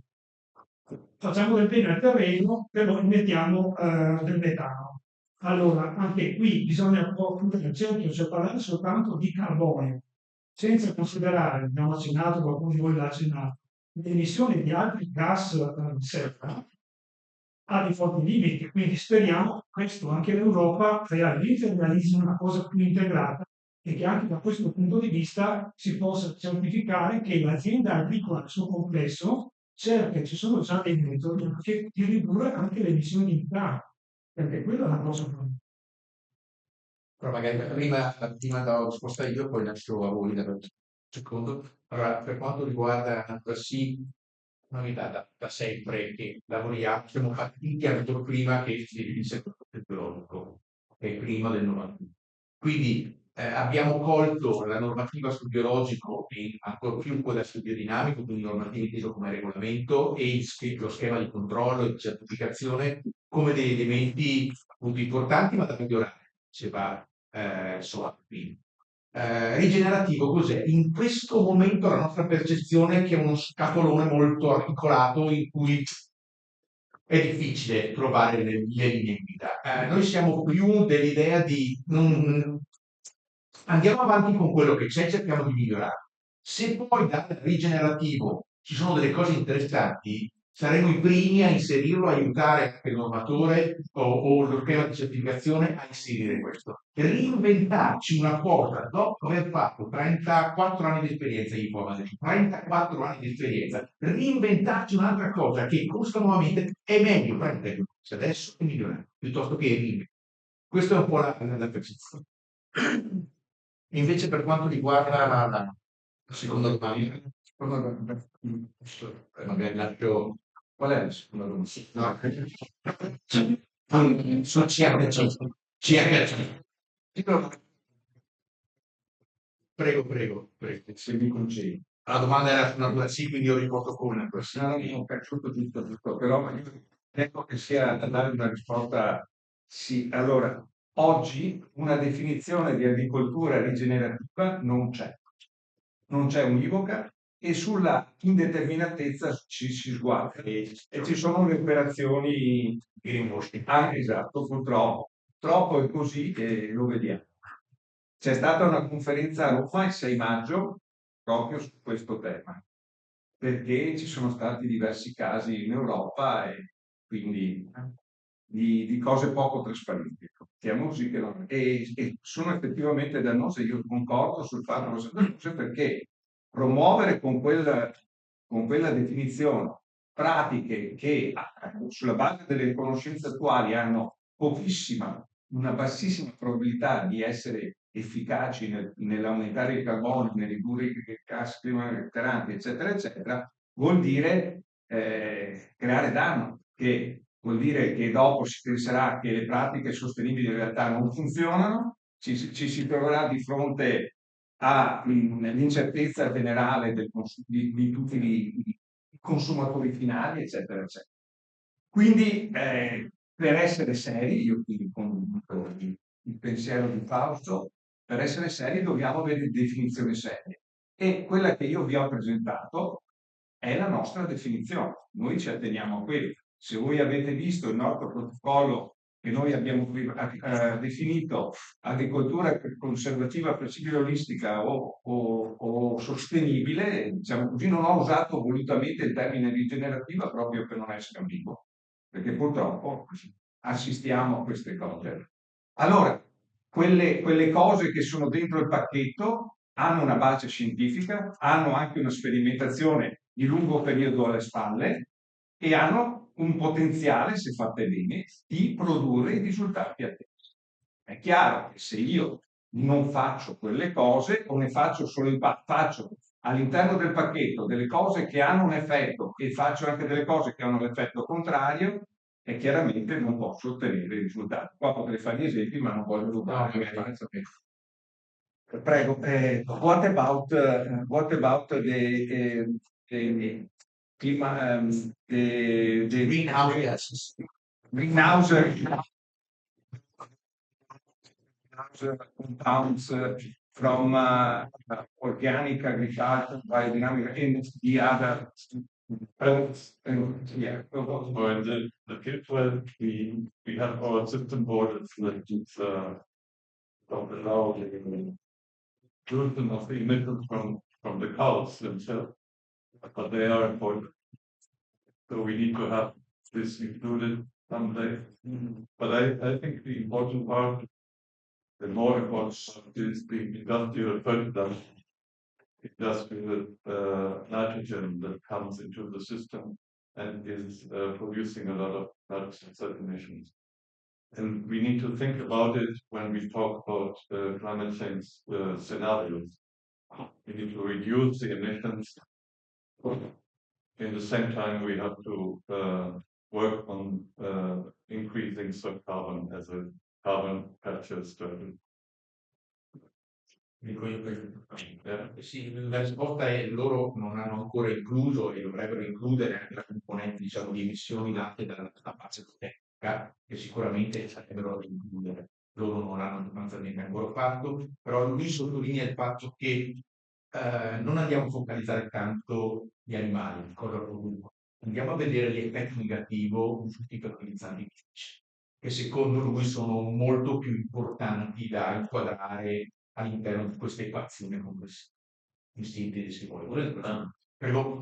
Certo, però in ogni caso dice vero, e però nella sua percezione lui è più preoccupato, ha detto è più preoccupato sugli effetti, diciamo, dei gas climalteranti derivanti della produzione e anche dalla produzione. Certo, siamo anche la produzione della funzione del liquidizzante. 5%. Certo, assolutamente sì. Secondo una cosa, dove si parla spesso di produzione alimentare. In realtà il vero problema è l'N2O, l'ossido di azoto. Il metano in realtà nell'atmosfera ha una vita che non è breve, ma è relativamente breve, cioè sull'ossida di quindi in realtà ci sono anche adesso dei sistemi di calcolo dell'effetto globale, diciamo, delle emissioni, che tengono conto anche della vita in atmosfera della componente metano e in realtà facendo i conti bene su una scala temporale che è quella fare i conti del carbon farming, la situazione dell'allevamento animale è un po' e d'altra parte se non avessimo la componente dei fertilizzanti organici ancora peggio. Quindi in realtà bisogna fare i conti bene, non è facile, e devo dire che per i colleghi tecnici ha fatto tantissimo sulla riduzione delle emissioni interane. Il problema è più sui poligastrici che però sono gli unici che mangiano delle cose che altrimenti non potrebbero essere utilizzate. Si può provare a andare a pascolare. Come la soia. Stazione in Brasile, mangiano la soia della deforestazione del Brasile, cantano i nostri bovini che hanno pagare, escluso quelli del Parmigiano Reggiano. Soia da deforestazione del Brasile. Là c'è un problema in prospettiva di erogazione di soia di pianificazione di utilizzazione poi abbiamo mandato a casa. Però non è neanche giusto dire che non dobbiamo mandare, perché se no non avremo la possibilità di utilizzare una parte del territorio dove non è pensabile fare l'unica persona, cioè è l'unica parte di parti del territorio che si utilizzano. C'è una domanda in fondo e poi in fondo Per l'Italia centrale, Vorrei solo assicurare io sono un produttore, quindi per dare risposta a lei. Io sono un'azienda agricola, quindi ho anche il regolamento. Vorrei assicurarla, grazie, che questi bovini siamo riusciti, grazie a loro e ai loro tecnici, Marcello, tutti gli altri collaboratori, a non distogliere la superficie destinata all'alimentazione umana per alimentare l'animale. Questo è molto importante, secondo me, anche questo sottolineare. Perché grazie ai sloveni, grazie a questo metodo di coltivazione sloveni, fare produtti, gli abbiamo dato ad alimentare gli animali. Quindi c'è un milione di soia, di altro, e questa è la dimostrazione che si chiama questo. Volevo assicurare che ci sono altri metodi di regolare soia che arrivano. Prego, domanda. Buon pomeriggio. Sono Alessandro Leonardo. Grazie mille per gli interventi molto interessanti. Volevo spostare un po' l'attenzione sul tema del mercato del carbonio, perché posto che riusciamo ad arrivare ad avere il credito di carbonio certificato, che sarà una cosa molto complessa, sono 15 anni che mi occupo di sviluppare progetti di pagamento per servizi ambientali, crediti in ambito forestale, e lì già funziona, ma il problema che ci siamo trovati davanti quando abbiamo certificato, abbiamo prodotto crediti, è poi trovare il mercato. Chi compra? Attualmente ci sono due tipologie di acquirenti sul mercato, ci sono le aziende che vogliono compensare le proprie emissioni, l'offsetting, e gli investitori, quelli che vogliono comprare adesso per rivendere tra 30 anni. Adesso una tonnellata di CO2 vale dai 10 ai 30, se siamo fortunati arriviamo anche a 40. Le proiezioni del mercato la danno nel 2035 a 100-150. Quindi attualmente ci sono investitori che chiedono sviluppiamo progetti per rivendere in futuro. Questa è una cosa interessante. Ovvio che l'investitore vuole un interesse sull'investimento, un ritorno sull'investimento. Per quanto riguarda il mercato dell'offsetting, in realtà si sta crescendo moltissimo, perché le linee guida internazionali incominciano a dire, bene, cara azienda, se tu emetti 100, non puoi compensare 100, devi fare di tutto per ridurre le tue emissioni e solo il 10% lo puoi compensare attraverso l'acquisto di crediti carbonio. Mentre prima, e da lì si sono generati gli scandali, c'erano aziende di petrolio, aereo, che mettevano 100 e compensavano 70-90 senza andare a ridurre le emissioni. Quindi capiamo bene che in realtà l'opportunità, adesso non volevo far perdere fiducia, l'opportunità dove sta? Sta nell'insetting. Allora, prima si parlava di offsetting, ossia andare a completare emissioni fuori dalla mia catena di valore, fuori dalla mia catena di fornitura. L'insetting ragiona nel lavorare all'interno della catena produttiva. Quindi le linee guida internazionali dicono, cara azienda, cari emisferi, care aziende che emettete, siete responsabili del cambiamento climatico, dovete organizzare la propria filiera, quindi i propri fornitori, i propri produttori, per cercare di ridurre le emissioni alla fonte, quindi ai nostri produttori. Quindi questo genera l'opportunità di sviluppare filiera corta dei crediti carbonio, anche senza certificare i crediti carbonio, ma lavorare sulla filiera per avere uno scambio di valore non certificato, ma magari basato sulla catena corta, di impatti positivi, anche senza chiamarli crediti. E con il numero prof che abbiamo visto prima ha impostato un concetto di questo tipo. ok, in maniera quasi spontanea. Ho detto, prima ancora che il regolatore dicesse questo, dice, nella filiera, prima di vendere verso l'esterno, cerchiamo di migliorare la filiera nel suo essere. Ok, quindi siccome alla fine controllano l'agricoltura dal seme fino alla vendita del prodotto, c'è mezzo tutto, c'è trasformazione, c'è il trasporto, c'è lo stoccaggio, c'è la conservazione a temperatura controllata, c'è tutti questi pezzi qui, invece che vendere verso l'esterno, proviamo a venderli all'interno. Quindi la domanda a natura sì. Scusate, poi se posso anche intervenire da remoto, non so se mi sentite. Sì, va bene, va bene. Voi quantificate gli impatti positivi e negativi della nostra catena di fornitura? Allora, se vogliamo lasciare rispondere urgente a remoto. E valorizzare gli aspetti dei nostri agricoltori è il segreto. Lui, il park manager, sta lavorando proprio su questo. E da remoto, Kiriakov? Sì, ecco, no, visto che c'era appunto questa domanda sull'utilizzo dei crediti del setting e offsetting, che effettivamente è molto interessante. È vero, sono d'accordo che c'è questa altra grande opportunità di poter utilizzare anche i crediti nell'insetting, e questo vuol dire appunto che un'azienda inizia proprio nel calcolo del proprio bilancio, quindi calcola le proprie emissioni e poi usa i crediti per poter dire che da sola è arrivata già alla famosa calcolo dei profitti. Non sono molto d'accordo sul fatto che non sia poi effettivamente necessario certificarli, perché comunque la credibilità aumenta sempre, no? Penso se c'è una certificazione. E va bene, però un altro aspetto anche interessante che è stato detto, e giustamente dici ormai questa è la Green Claim Directive, no? Che dice che puoi compensare soltanto il 10% delle emissioni, devi impegnarti nella riduzione. Però non sono in realtà molto d'accordo sul fatto che quindi le opportunità di mercato per gli agricoltori per vendere i crediti di carbone si riducano. Perché mostravo io quel grafico all'inizio, gli scenari ci dicono che non tutte le emissioni potranno essere abbattute, quindi necessariamente ci sono delle emissioni dal settore industriale, dalla gestione dei rifiuti, qualcosa dal settore zootecnico, che si chiamano unabatable, cioè non abbattibili, proprio tecnicamente non si possono abbattere, non si possono azzerare.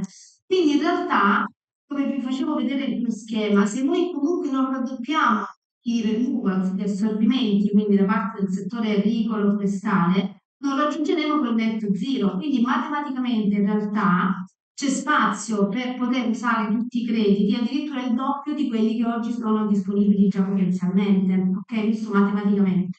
Poi è chiaro che appunto non c'è ancora un obbligo per tutti di raggiungere il net zero e quindi appunto bisogna chiaramente lavorare sulla riduzione delle emissioni e poi comprare soltanto quello che non si riesce ad abbattere.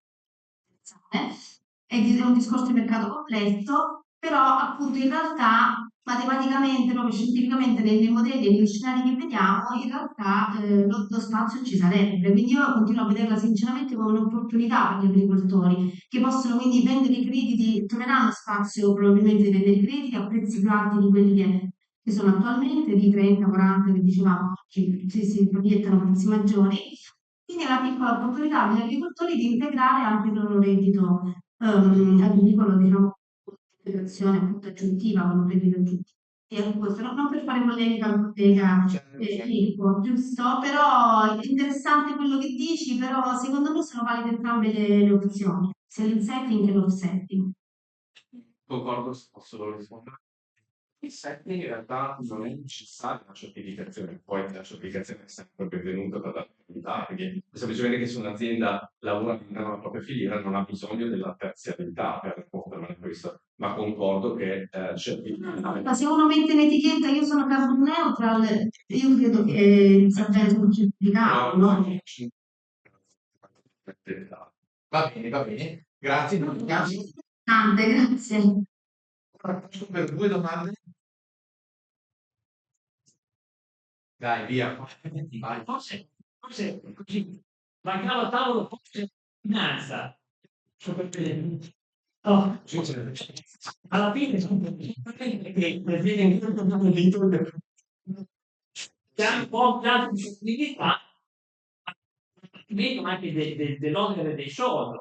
Mi sembra di avere Ti posso dare una risposta io, allora devo dire la finanza etica orientata agli ESG non solo quella orientata ai ESG, deve essere anche etica, perché quella ESG che guarda solamente il ritorno dell'investimento non ci piace. Io posso dirti che ho gestito da poco un refinancing di una così importante e sono riuscito a convincere le banche che il costo del denaro deve essere diminuito perché noi siamo leader in alcuni settori specifici ESG e quindi c'è sostanzialmente un premium price, per dire uno sconto, legato al raggiungimento degli obiettivi ESG in azienda. Quindi questo c'è. Se poi mi dite quant'è questo, tra virgolette, sconto, tecnicamente sono 10 basis point. Purtroppo, perché non c'è ancora la percezione che questo siano veri valori. Ok? Quindi siamo all'inizio, c'è ancora un po' di furba, ok? Bisogna però sempre distinguere il pensare, pensavo prima, mi viene in mente quando uno dice, beh, io sono finanza, compro i crediti adesso perché da 30 euro arrivano a 150. Questa è la finanza che interessa a noi? No. Ok, proprio per essere chiari, è la finanza che interessa a noi. Se poi lui mi dice, io lo faccio perché voglio reinvestire correttamente affinché il pianeta sia più pulito, eccetera, e mi dimostri investimenti, mi dimostri con un ente di certificazione che lo fai, cominciamo a farci. Ma semplicemente da 30 a 150 investo adesso per fare speculazioni finanziarie, probabilmente non è quello che interessa. È l'agricoltore che deve fare il bilancio. Appunto. Sì, allora, ancora con stimolare le domande. Sì. Sono delle linee guida per creare dei crediti di carbonio. Mi sembra di capire che partirà dal 2026, 2025, quest'anno si costruisce qualcosa, ma ci sono già delle linee guida di pensiero per poter arrivare in un'azienda agricola a creare dei crediti di carbonio. Convenzionale? No. Se cambia. Purtroppo solo in biologico.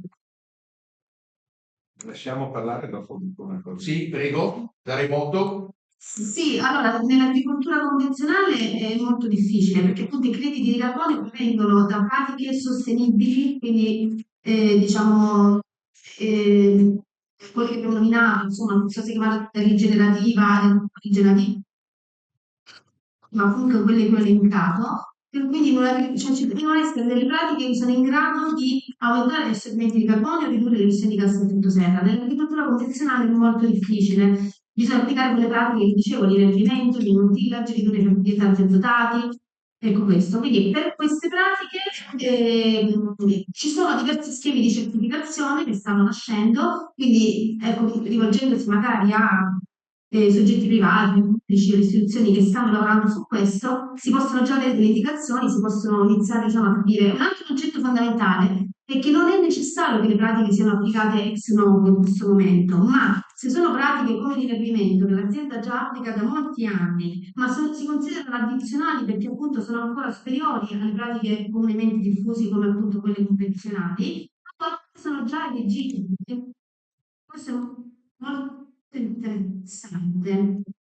Quindi è molto probabile che abbiamo tantissimi agricoltori che già sono eleggibili diciamo, per poter produrre crediti senza dover necessariamente fare nulla in più se non appunto certificarsi secondo uno degli schemi di certificazione che saranno pronti come correttamente si diceva dal 2026 in poi. Però intanto si può verificare o provare a capire quali pratiche bisogna invece iniziare ad applicare o verificare se già, magari sono già applicate l'agricoltura non è diciamo, una pratica diffusa per più del 50% delle aziende agricole in Italia o in Europa e quindi fa parte di quelle pratiche che ancora si considerano addizionali perché sostenibili oltre diciamo, rispetto alla media delle pratiche comunemente applicate. Quindi questo sì è molto interessante. Le agricoltori possono iniziare a valutare aderendo a uno dei dei diversi schemi che stanno nascendo, capire appunto se già hanno dei crediti pronti o cosa fare per poterli. Cioè, quando sono possibile deve essere Sì, no, ti te si fa proprio io. Senti, no, allora, diciamo così. il consiglio che diamo noi, sì, il nostro consiglio, il nostro parere è, dalla prima parte della riunione palese, che l'agricoltura, diciamo, biologica e ancora più quella biodinamica, se parliamo di crediti di carbonio, dimostra di essere una soluzione. Che palese. E esiste già uno schema di certificazione migliorabile, come però da 30 anni.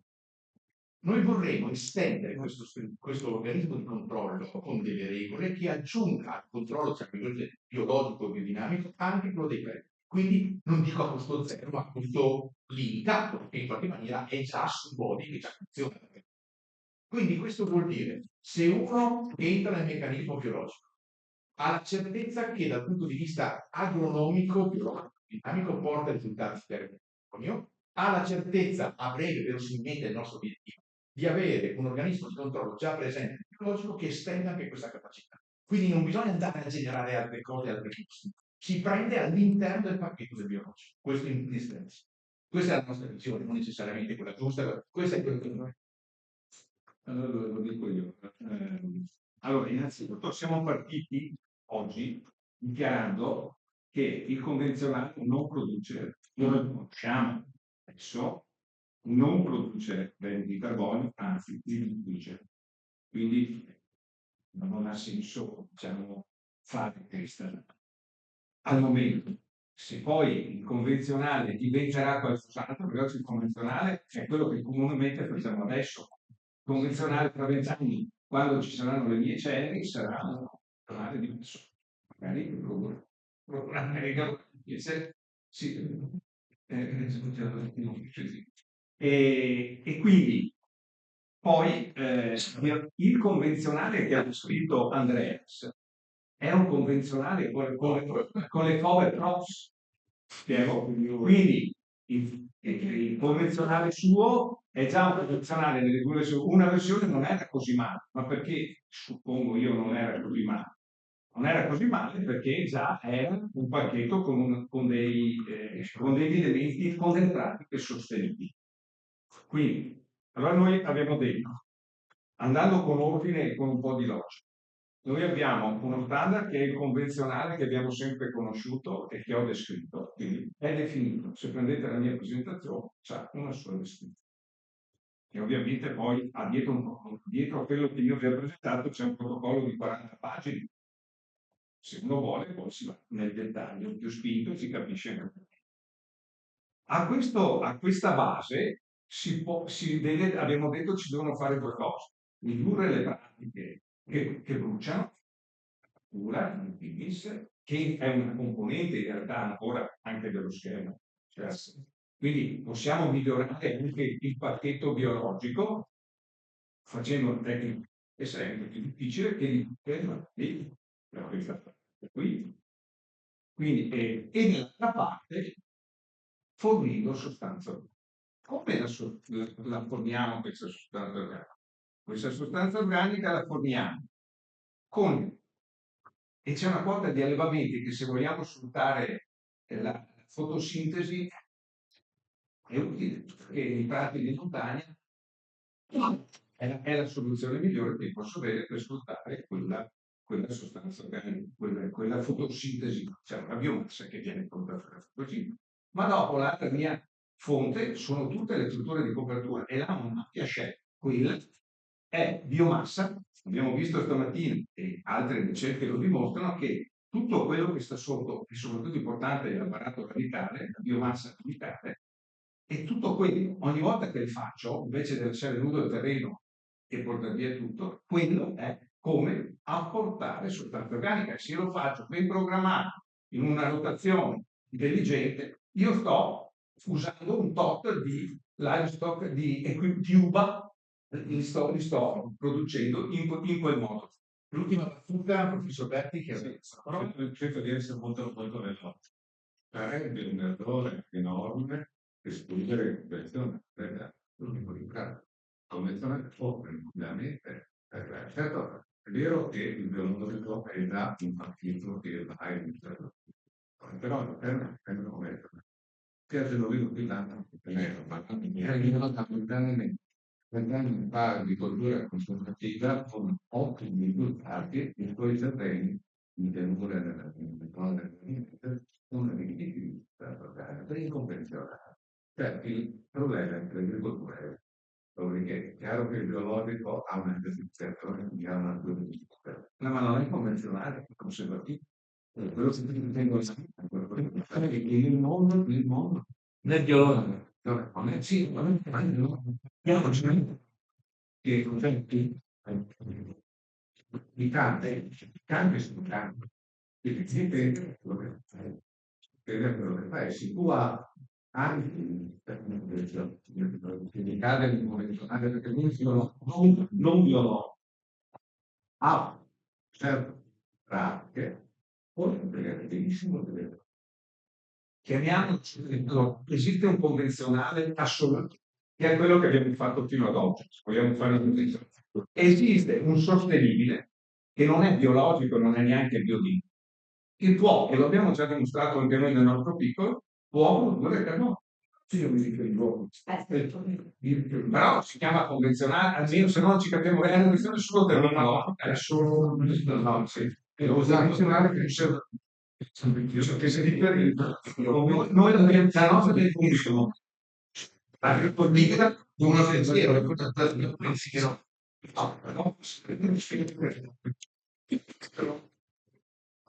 sì, e quindi bene, è solo una questione terminologica abbiamo piccole l'ultimo insieme bellissima. Le culture erbole, che mi sembra che oggi il soggetto fossero soprattutto i semilunti. C'è qualche sperimentazione, ci sono dei dati, ci sono dei lavori, ci sono dei risultati. CS qua ha presentato in un seminario alla mattina una sperimentazione sul sugino che hanno fatto dove con inerbimento A me viene in mente il prosecco, per esempio, no? Sì, Che è oggetto di molta... Sì, il prosecco infatti è interessato a uno standard e l'esempio che ha portato il CS qua nel seminario, diciamo, scientifico che abbiamo fatto prima di questo, giocava su 3 fattori sostanzialmente. Il primo era quello di inerbire il terreno, questo obiettivamente, se è vero quello che abbiamo detto prima, avere continuamente apparati radicali che producono il prato permanente delle rotazioni lineari, per esempio. E quindi ma poi il prendere tutte le potature, che è una parte del progetto anche nostro, anche lì avete visto la sostanza organica sta aumentando, io invece di portarlo via bruciato, quindi rilasciare il carbonio, lo rimetto nei terreni, in un terreno che è già vivo e che quindi ha più possibilità di convertirlo in sostanza organica stabile. Tutto un insieme di queste pratiche porta, io ci credo, se qua ha detto, ma noi abbiamo potuto misurare concretamente un aumento di sostanza, e io ci credo, perché se funziona in condizioni molto più difficili, è molto più facile di un che non mi metto in campi con tutto quello che può succedere. Quindi, sì, la risposta è sì, e le linee sono quelle che ti stavo dicendo adesso, c'è anche altro, che adesso non abbiamo tempo, ma dopo Bruno te dico. Grazie. L'ultima domanda? Sì, volevo chiedere, sono stati fatti degli scenari economici sulla base del nuovo regolamento sui crediti di carbonio, cioè in termini economici un'azienda agricola gestione media, quanto realmente può guadagnare dando quel tipo di pratiche, entrando quel tipo di mercato, logicamente facendo riferimento al prezzo attuale dei crediti o eventuali se esistono, non lo so.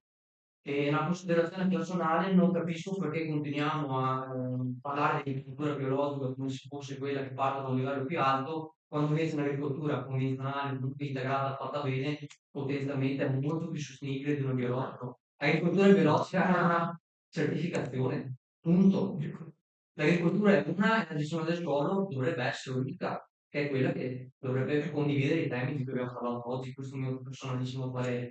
Anche perché conosco molte aziende biologiche che sono le prime che i 40 centimetri li hanno ancora per ovvi motivi, perché parlo di aziende a culture estensive, mentre aziende convenzionali che fanno conservativa, che adottano realmente l'integrato come dovrebbe essere realmente fatto, non solo sulla carta, a mio parere è un'azienda molto più sostenibile, comunque insomma i risultati daranno positivi. Grazie. Però rispondo sul primo, sul secondo no. Sul primo è un po' troppo presto, ovviamente. Se si prende una tonnellata per ettaro e si dà qualcosa di 20 euro, stiamo giudicando, sono numeri irrisori. In questo momento sono numeri irrisori, però come diceva prima la dottoressa Kyriakou e anche in parte hai citato tu, ovviamente questa l'impostazione inizia un nuovo mondo. Quello del carbon farming è un nuovo mondo, non ci sono. E la nostra idea è di creare appunto uno schema, mettendo insieme, in questo caso noi andiamo in una direzione sola, abbiamo deciso, scelta nostra, che è il biologico e il biodinamico, andiamo in quella direzione, siamo sicuri che creiamo una credibile che è oggettivo da questo punto di vista, che dobbiamo creare un meccanismo sostanzialmente con un organismo di controllo che permette la certificazione a basso costo, per il minimo indispensabile, e siamo convinti che è un meccanismo che funziona. Poi è un setting, ok, dobbiamo ragionarci, per adesso lo creiamo, perché siamo sicuri che se uno decide la scelta di produrre in biologico o in biodinamico, sicuro ottieni credito. Sicuro. Il tema è a basso costo, da una parte, dall'altra parte, però il costo per tonnellata sarà un po' più alto. Cioè, se così basso, quindi in questo momento stiamo parlando. Bene, direi che se non c'è altro, grazie mille anche per la pazienza, perché insomma è un po' di ore che siamo insieme.